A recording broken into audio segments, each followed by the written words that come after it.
how much research should someone do before they come in and talk to us? They're about to get started and they have some app insecurity, like you always say. How much research is the appropriate amount? That is such a controversial topic inside the industry, right? Because there's a lot of people that believe that you should just do a ton of research.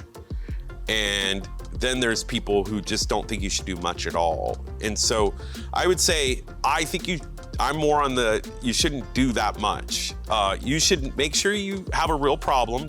You should research that. And that is fair because that has been done, so I can research it, right? The solution is harder because you can go out, and this is where what some people will do is and create a landing page and ask people, would you use an app if I built this thing? And people will say, yes.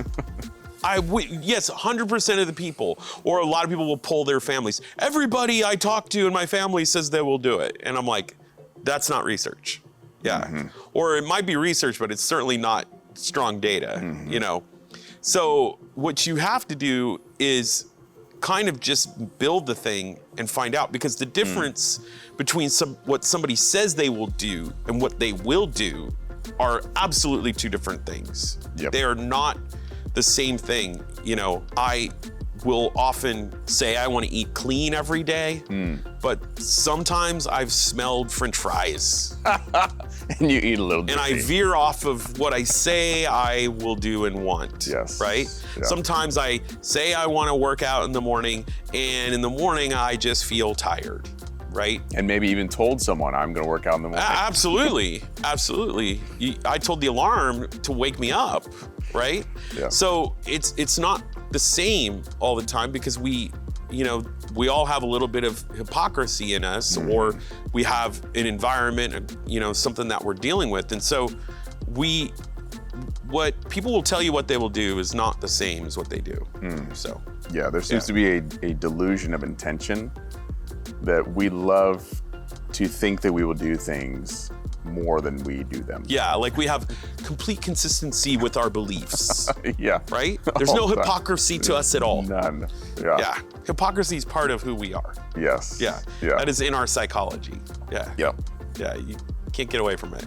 I wish it weren't true. Yeah. Yeah. But it is. Yeah. And so many studies, we talked about this earlier, but so many studies have been done where people are being tested at one thing, and the fact that they are being tested changes the way that they interact with the test versus them just doing it in the wild, if you will, or just on their own. Yeah, once you put people to the test, we're often shocked by the results.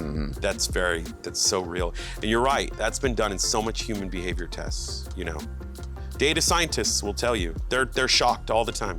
There is something interesting about getting the data, right? So we encourage our teams that we work with to go and test early, test fast, get real human data back. Yeah. And then getting the data is one thing. Interpreting the data to know what to do with it is kind of the second step. Because a lot of people do a lot of research, or they'll get a lot of data and still make the wrong next decision because they're misinterpreting the data. That is such a great point, because you're right.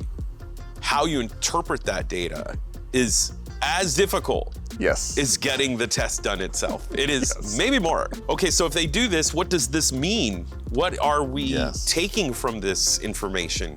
That boggles the mind sometimes. Yeah, like that's why people miss it. That's why that's why you shouldn't build something so big, because it's too much information to try to interpret all at once. It's too much to test. It's way too much to test, yeah.